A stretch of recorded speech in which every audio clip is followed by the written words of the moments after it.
After just one term in the State House, Jay Edwards is taking on a bigger role. A local county commissioner resigned to take a job with an NFL team. And in sports, see what local high school basketball games we're covering tonight. Newswatch starts right now. Broadcasting live from WOUB TV in Athens, this is Newswatch. The Pike County Sheriff is investigating the death of a man whose body was found on a flooded road. Good evening, I'm Taylor Pacelli. Thanks for joining us. This morning, 58-year-old Donald Denny of Wellston was found lying in the center of Ohio 124. Sheriff Charles Reeder said Denny's vehicle had been at least halfway submerged in water at some point, and that the vehicle was found in between road closed signs. These road closed signs were put out last night because of the high water levels. Ohio officials are meeting to discuss state funding to cover the cost of prosecuting the 4 suspects in a Pike County murder case. At the end of last year, Ohio lawmakers passed the measure providing $100,000 to help cover costs in the upcoming cases involving the 2016 killings of 8 members of the Roden family. In November, authorities arrested a husband and wife and their 2 adult sons on charges including aggravated murder. All 4 pled not guilty to the charge. An Athens man was arrested yesterday for having 20 grams of heroin in a car. Nicholas Snyder was pulled over during a traffic stop by Athens police. Police seized the heroin and needles found in the car Snyder was driving. The evidence was sent to the Bureau of Criminal Identification for testing, and additional charges will be given.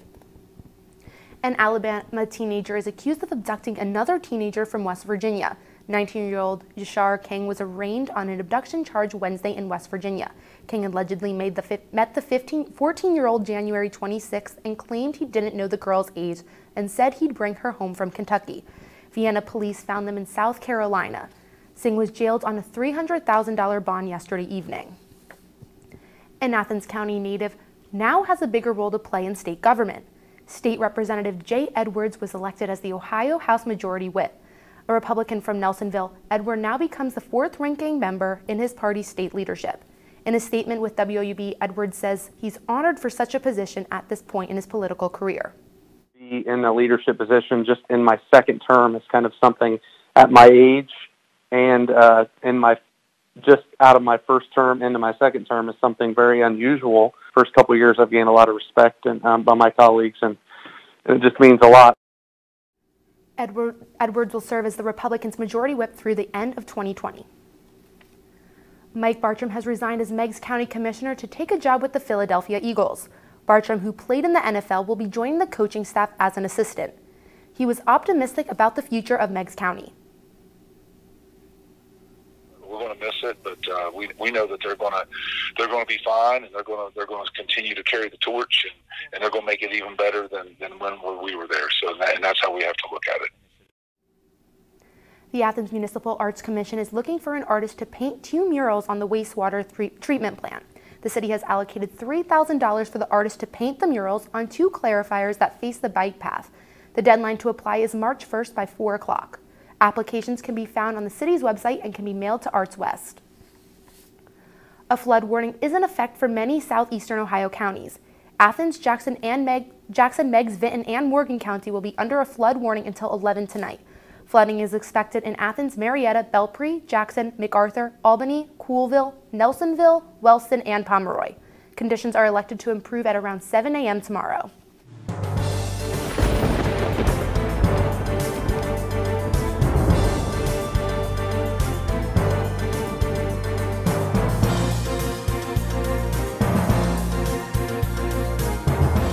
Welcome to the Newswatch Weather Center. I'm forecaster Michaela Gruss. Overall today, we did see some spring-like conditions, and it's only the first week of February. We saw temperatures in the mid-60s today, but that rain was kind of a downer. However, we did see a lot of humidity as that rain did come into our area today. Now, right now, we're looking at 64 degrees. Warm temperatures right now, but there is some rain continuing throughout the overnight hours tonight. Now across the region, we're seeing those lower 60s to upper 60s right now, as we see 62 over in New Martinsville, 67 down in Ironton, and as I've said, 64 right here in Athens. Now Taylor, You need to break back out that winter coat because this weekend's going to be a cold one. Well, it was nice while it lasted. Thanks, Michaela.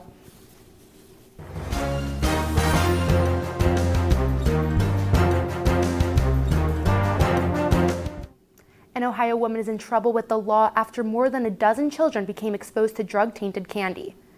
Sherry Gold was arrested on suspicion of endangering children. According to a police report, Gold's child took gummy candy, which contained marijuana, to Ann Gardena Elementary School on Monday. A teacher's aide found the candy and the children who had eaten it. The students were hospitalized, some of whom complained of stomach problems. At least one child tested positive for THC, a chemical in marijuana. A wrongful death lawsuit alleges that an Ohio hospital's chief pharmacy officer knew about employees prescribing, approving, and administering excessive painkiller doses, but didn't stop it from reoccurring. The lawsuit over the November 20th death of 18-year-old Melissa Penix names defendants including Columbus area Mount Carmel Health System, Chief Pharmacy Officer Jeanette Whitty, and Dr. William Husel. Mount Carmel found that Husel ordered excessive doses for at least 28 patients who died.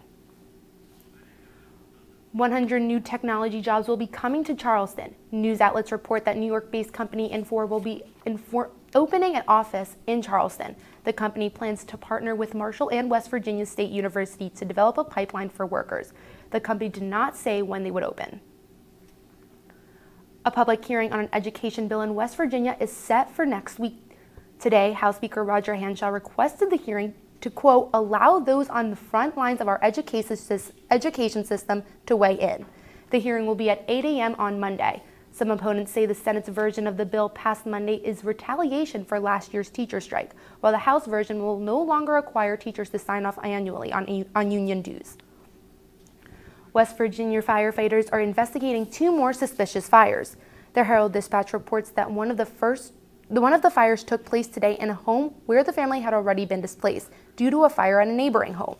This will make a total of 13 fires in Huntington since the beginning of the year. The name of a former West Virginia bishop has been removed from a high school gym. Michael J. Bransfield is under investigation for sexually harassing adults.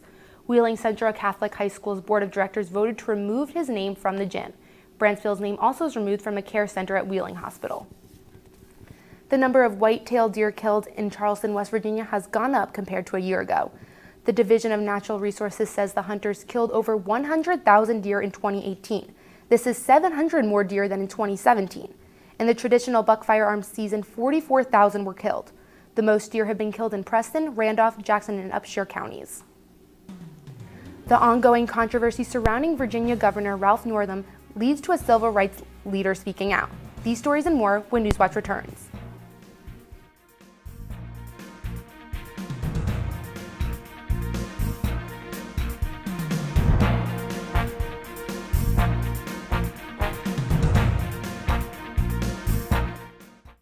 WOUB is member-supported public television. Your contribution keeps WOUB available in your community.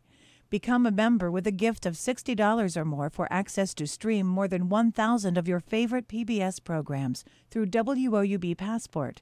Programs like Nature, Sherlock, and all episodes of Downton Abbey and Victoria. Pledge now at WOUB.org. And thank you. This is a box that showed you a world beyond your own. It was just a box, but the world has changed, and so have we. And now the box can be almost any size or shape. And you decide what you want to explore. Anytime, any place. Break out of the box with PBS. Well, if you love TVC basketball action as much as we do, well then we got the show for you, Hardwood Heroes. Come along with us as we will be breaking down all the action every week. It airs Sundays at 11 p.m. and again Mondays at 6 p.m. But remember, our coverage isn't just limited to the show. We have content being posted all week long on our Twitter, Facebook, and even Snapchat. We also have written recaps posted on our webpage and video recaps on our YouTube channel. So check those out as well. And always remember to be heroic. I loved Ken Burns' series on the Civil War. It was deeply impacting. I love history. To have those stories told through these letters, through stories of love and loss, it rewrote the book on how to tell a story. When television was invented, there were a lot of people who had dreams about what it could do. I think PBS still aspires for and often succeeds at reaching the highest ideals of what television could be.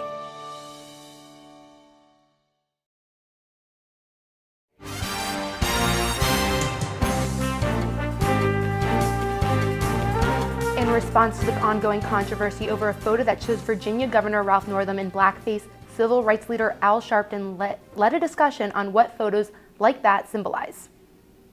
Trying to reduce this to an act of boys would be boys. No, it is deeper than that. It is that attitude that causes inferior schools. It is that attitude that causes wholesaling blacks in prison.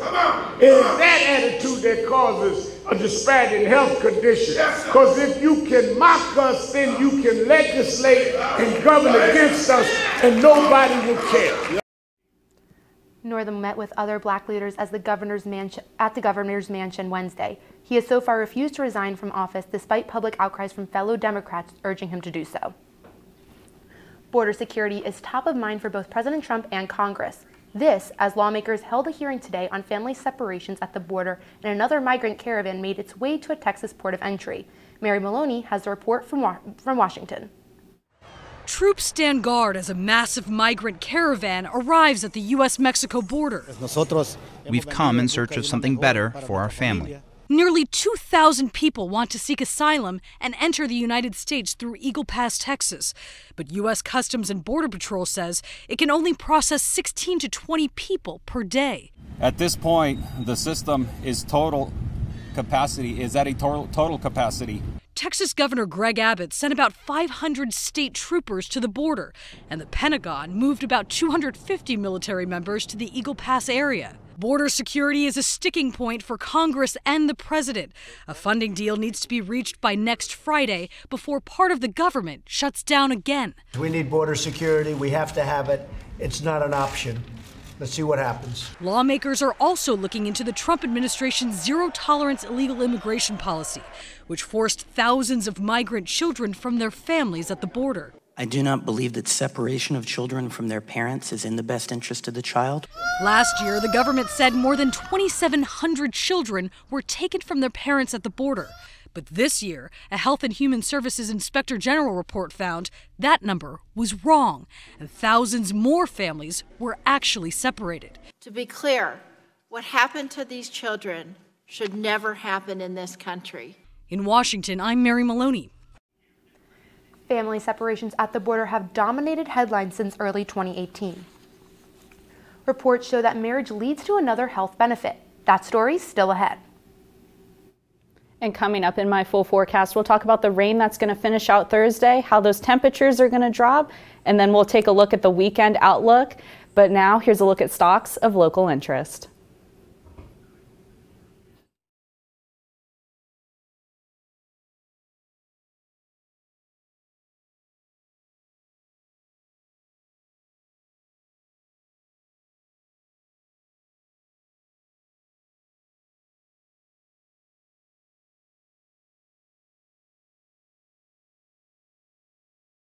WOUB is member-supported public television. Your contribution keeps WOUB available in your community. Become a member with a gift of $60 or more for access to stream more than 1,000 of your favorite PBS programs through WOUB Passport. Programs like Nature, Sherlock, and all episodes of Downton Abbey and Victoria. Pledge now at WOUB.org. And thank you. Well, if you love TVC basketball action as much as we do, well then we got the show for you. Hardwood Heroes. Come along with us as we will be breaking down all the action every week. It airs Sundays at 11 p.m. and again Mondays at 6 p.m. But remember, our coverage isn't just limited to the show. We have content being posted all week long on our Twitter, Facebook, and even Snapchat. We will also have written recaps posted on our webpage and video recaps on our YouTube channel. So check those out as well. And always remember to be heroic.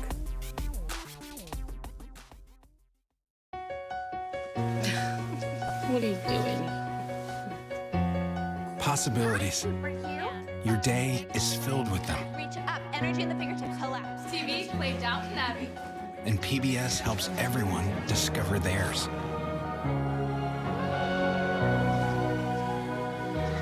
Anytime, anywhere. Up in the sky, you can see it. PBS, we're with you for life. PBS had a special on Pearl Harbor, and once Landon started watching the show about the Arizona, he completely became fascinated. That's Donald Stratton, and that's me. And then his Christmas wish this year was to meet Donald Stratton, one of the survivors from the Arizona. So good to see you, buddy. Everything that Landon has learned from PBS, it's immeasurable. This is for you. Thank you, big guy. He is living proof of the effect that PBS has had on his life. Right now, forecasters are sending out weather warnings to millions of people. Old Man Winter is sending much of the country on a wild ride when it comes to dramatic swings in the weather. Andy Rose has the latest.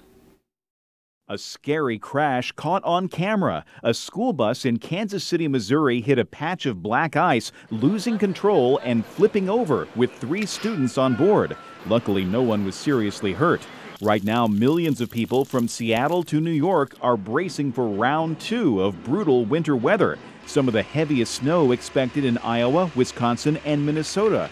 Whiteout conditions are to blame for more than 300 crashes in Utah, according to the Highway Patrol. It's been so many years since we've had snow this low. And in California, a rare snowfall trapped and buried a couple for 5 days in the Mendocino National Forest until Tuesday, when a group of Good Samaritans came to their rescue. With the weather we had at the time, I'm fairly convinced that she would have been buried by this morning.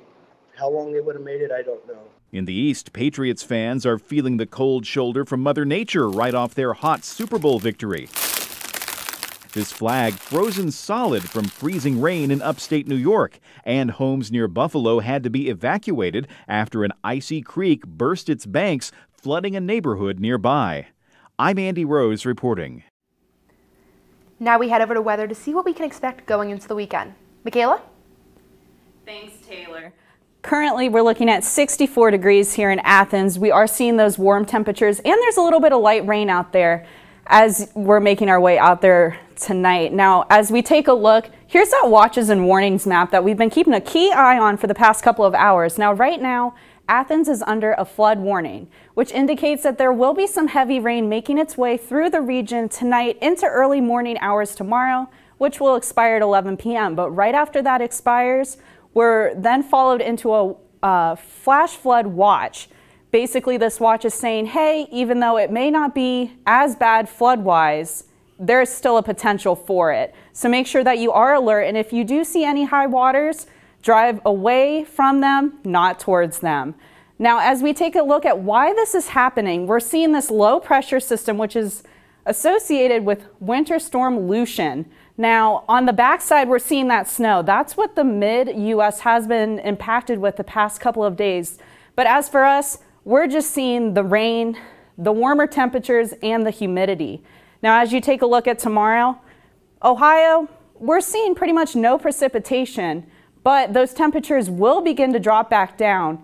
Now, if we look at tomorrow night, here comes the next storm that will impact us on Sunday, Winter Storm Maya, which I'll talk about here in a few moments, but let's get you through at least tonight. We're seeing across the region, those temperatures are in the lower 20s to mid and upper 30s for most of the viewing area. You see 29 down in Ironton, 35 our hotspot in Ripley, and for us, we're looking at 27 degrees. Now, as we take a look at the morning hours for tomorrow, 27 degrees by 8, 29 by noon, and 31 by 4 o'clock, but make sure you have that heavy winter jacket with you. We've been lucky the past few days with only some shorts and t-shirts, but tomorrow you definitely will need it.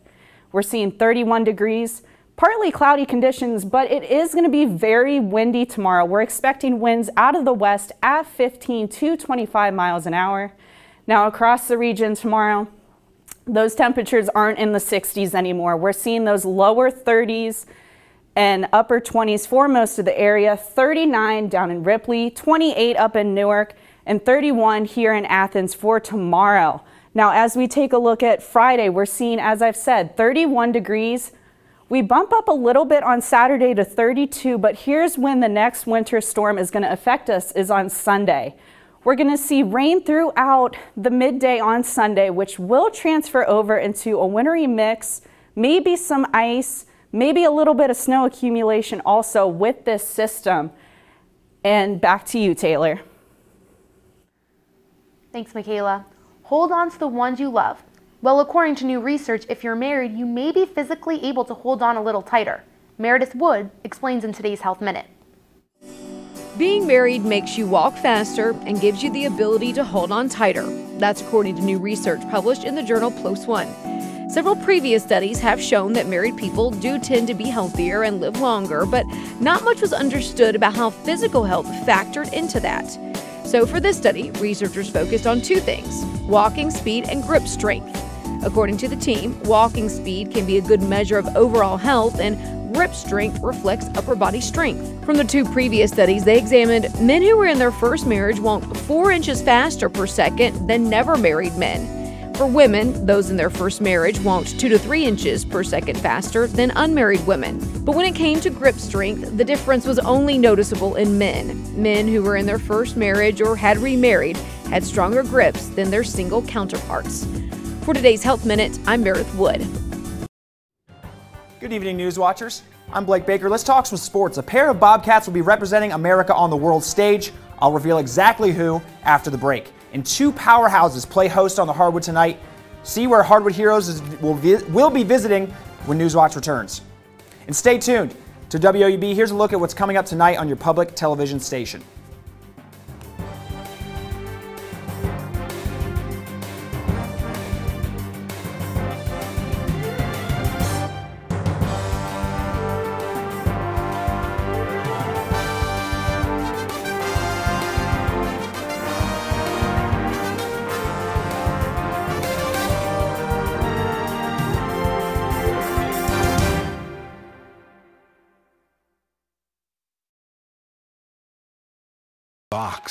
A box that showed you a world beyond your own. It was just a box, but the world has changed, and so have we. And now the box can be almost any size or shape. And you decide what you want to explore. Anytime, any place. Break out of the box with PBS.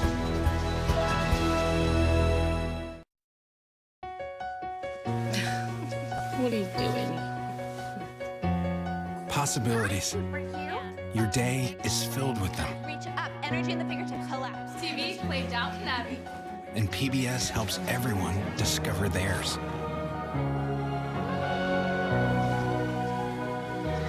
Anytime, anywhere. Up in the sky, you can see it. PBS. We're with you for life. Well, if you love TVC basketball action as much as we do, well, then we got the show for you. Hardwood Heroes. Come along with us as we'll be breaking down all the action every week. It airs Sundays at 11 p.m. and again Mondays at 6 p.m. But remember, our coverage isn't just limited to the show. We have content being posted all week long on our Twitter, Facebook, and even Snapchat. We'll also have written recaps posted on our webpage and video recaps on our YouTube channel. So check those out as well. And always remember to be heroic. WOUB is member-supported public television. Your contribution keeps WOUB available in your community.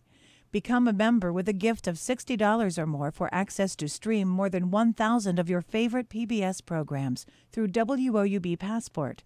Programs like Nature, Sherlock, and all episodes of Downton Abbey and Victoria. Pledge now at WOUB.org. And thank you.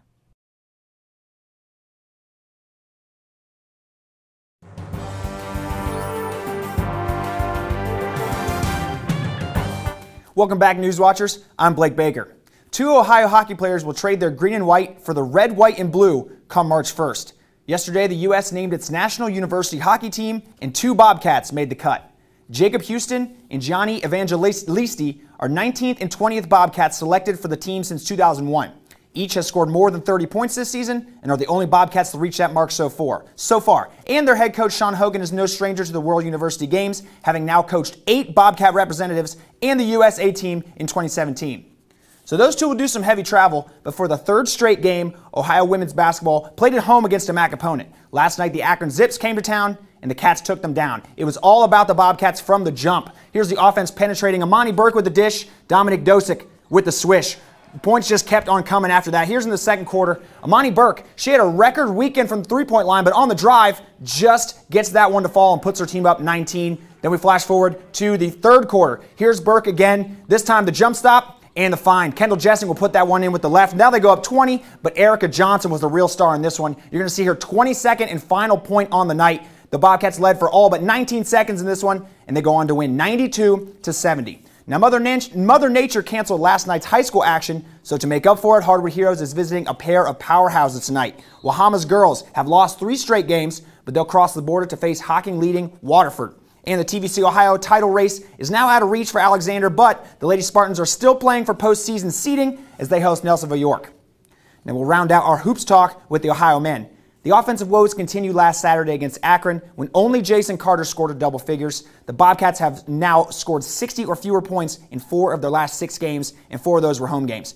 But in the words of Coach Saul Phillips, the key to a potential run to end this season is some simple enthusiasm. I want to see our guys playing carefree, joyful, and I want to see them go out there and just have as much fun as we can while we're knocking people off. Now here's my prediction for the week, the Blake's Take. They start knocking people off this Saturday. They go into Millette Hall down in Miami, and they knock off Miami with a win. Now another team that was in action, they're going to be in action this weekend. It's the team that has not been in action this season. That's the Ohio softball team. And they're going to do it. They're wasting no time getting back at it with 5 games in 3 days. Now that's starting on Friday down in Kennesaw, Georgia. And last year the Cats won 40 games, won the MAC tournament, and went to the NCAA regionals for the first time in program history. Now the Cats will look to repeat a record season with 3 new coaches. Kenzie Rourke is the head coach for Ohio's 46th softball season. She's never been a head coach, but she did coach 2 Conference Pitchers of the Year through 4 years as South Carolina Upstate's pitching coach. And along with Rourke, Ashley Taylor and Garrett Furnell are also new to the coaching staff. Now the Philadelphia Eagles also added a new coach, and he's from Southeast Ohio. Meg's former head football coach Mike Bartram will become an assistant coach with Philadelphia, where he played 7 of his 13 NFL seasons. Bartram was a long snapper and a reserve tight end, and he's expected to help coach the Eagles tight ends starting next season. Well, that's a wrap from the world of sports. Taylor, toss it back your way. Thanks, Blake. Good news, you have more options to dress up your text messages. More than 50 new emojis from the Unicode Consortium will be available in March. Many of these new images focus on inclusivity.